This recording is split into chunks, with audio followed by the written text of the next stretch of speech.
Ang Kalimba Falls with series of Tampisawan continuation. Dito naman po tayo mga viewers sa pailayang sapa pa rin ng Kalimba. Sa segmentong ito, ipapakita naman natin ang susunod pang Tampisawan. Ay hala, lapitan na po natin. Ayun na po ang pang-apat. Lagas-gasan lang naman ang nasa ilayo niya. Sa totoo lang, ito pong isang ito ang pinakamalapit mula sa kalsada, kaya mas madaling mapuntahan sa ngayon kumpara sa mga tampisawang na ipakita natin na mga nauna. Nagkataon po kasi na nagkaroon na ng kalsada at konkretong tulay sa lugar na ito na nag-cross sa sapa ni Kalimba, na magsisilbing future highway naman patungo sa kabilang bayan na ating pong nabanggit sa sinundang segment ng video nating ito. Kung saan, kunting lakad lang po mula dito, itong si Tampisawan number 4. Ito nga po, at pag nasa ibabaw na kayo ng tulay, ay tanawin nyo na siya.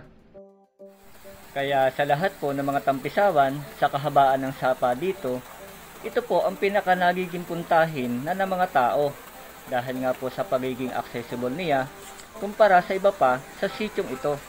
Dahil dito sa ngayon, nakikilala na ang lugar na ito. At ang balita nga po natin ay may mangilan-ngilan na rin daw pong mga dayo at riders na nakapunta na dito. Hindi po malabong, ito'y na-vlog na rin ng ibang content creators tulad ko. Salamat din po sa kanila dahil mas magiging tanyag na ang lugar na ito sa pamamagitan din nila. Tamang-tama din po ang nature pool na ito dito para sa pamilyahang may kasama mga bata. Bukod sa may babaw din, hindi man kalawakan kumpara kay Tampisawan number 1, madali na rin nila itong mapupuntahan sa loob lamang ng mga 2 minutong lakad mula sa kalsada. At dito lang po ang daan.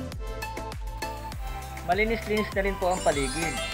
Mahawan at maalwa na, palibasa masipag at maalaga ang katiwalang nagbabantay dito.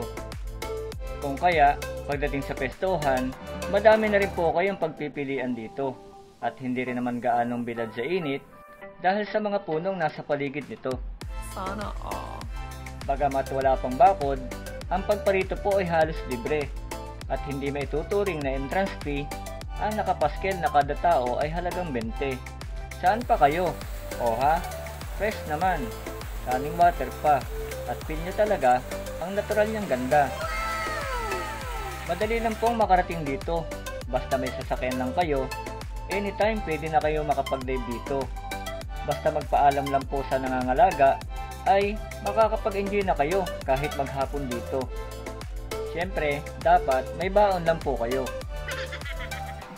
Abangan nyo rin po ang pang-anim na segment ng video natin ito, kung saan doon naman po natin makikita ang pang-5 o huling Tampisawan sa nakamamanghang sapang ito ng Kalimba.